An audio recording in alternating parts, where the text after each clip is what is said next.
ماشاءاللہ یہ قاری مشتاق صاحب آپ کے سامنے تلاوت کلام حمید پیش کر رہے تھے۔ یہاں سامنے سے پیچھے سے آنے والے بڑے بزرگوں کے لیے اور بڑوں کے لیے جگہ تھوڑی سی چھوڑیں گے یہ بچے، تاکہ یہاں پر یہ جگہ آ کر وہ آگے بیٹھ سکیں۔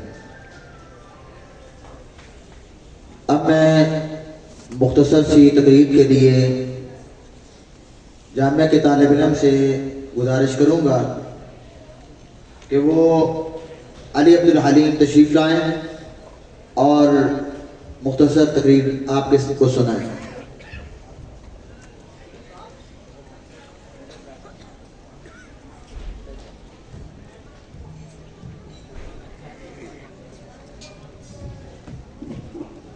السلام علیکم ورحمۃ اللہ وبرکاتہ۔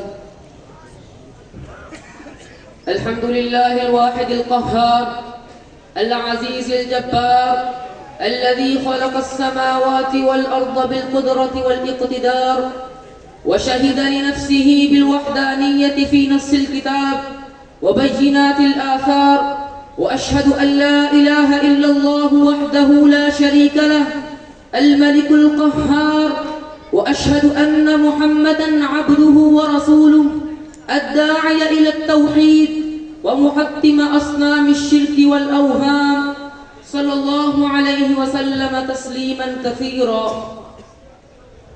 توحید توحید توحید، اللہ ہی خالق ہے، اللہ ہی مالک ہے، اللہ ہی رازق ہے، اللہ ہی موت و حیات دینے والا ہے، وہی زمین سے بیج اگاتا ہے، وہی آسمان سے بارش برساتا ہے، وہی رات کو دن میں لپیٹتا ہے، وہی دن کو رات میں داخل کرتا ہے۔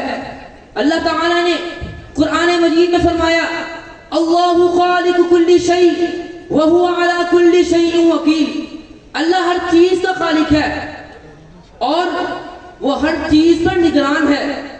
سامعین مکرم، توحید کی ایک قسم توحید الوہیت ہے، جب ہر چیز کا خالق اللہ ہے، ہر چیز کا مالک بھی اللہ ہے، موت دینے والا بھی اللہ ہے، زندگی دینے والا بھی اللہ ہے، تو عبادت کے لائق بھی اللہ ہے۔ سامعین مکرم، یہی وہ توحید ہے جس کے لیے حضرت ابراہیم علیہ السلام نے آگ میں چھلانگ لگا دی تھی، یہی وہ توحید ہے جس کے لیے حضرت موسیٰ علیہ السلام نے دربار فرعون میں للکارا تھا، یہی وہ توحید ہے جس کے لیے حضرت محمد رسول اللہ صلی اللہ علیہ وسلم نے قریش کے ظلم سہے تھے، یہی وہ توحید ہے جس کے بغیر کوئی عبادت قبول نہیں۔ سامعین مکرم، اللہ تعالیٰ نے قرآن مجید میں فرمایا وَمَا أُمِرُوا إِلَّا لِيَعْبُدُوا اللَّهَ مُخْلِصِينَ لَهُ الدِّينَ، انہیں صرف اس بات کا حکم دیا گیا تھا کہ اللہ کی عبادت کریں دین کو خالص کرتے ہوئے۔ توحید کی قسم توحید اسماء و صفات ہے۔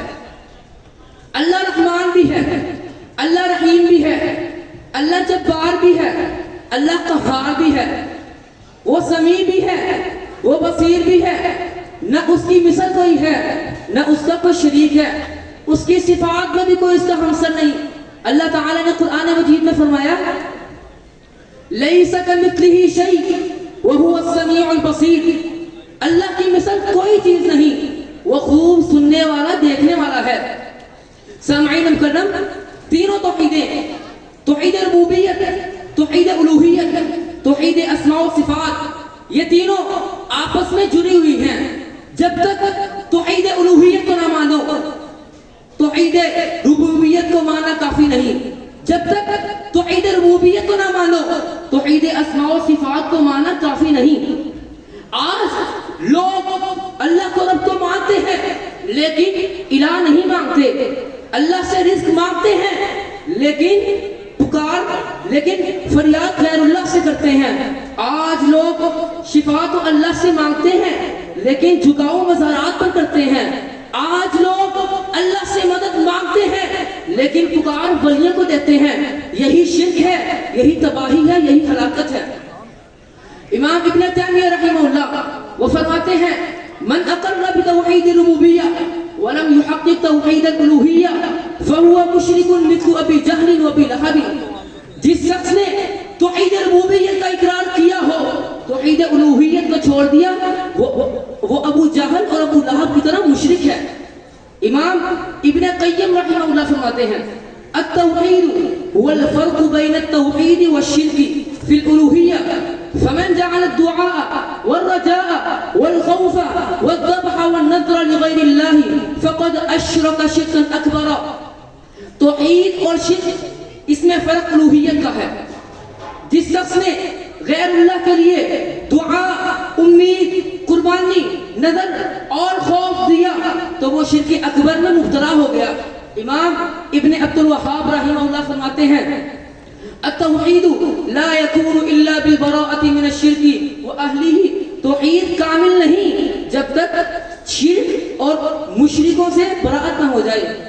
اے اہل توحید, آؤ توحید کے علم کو تھام لو, کلمے کے سچے سپاہی بنو, غیر اللہ کے در چھوڑ دو.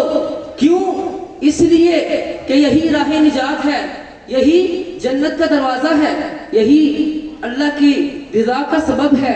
اللہ سے دعا ہے کہ اللہ جو سنا اس پر عمل کرنے کی توفیق عطا فرمائے. وما علینا الا البلاغ المبین.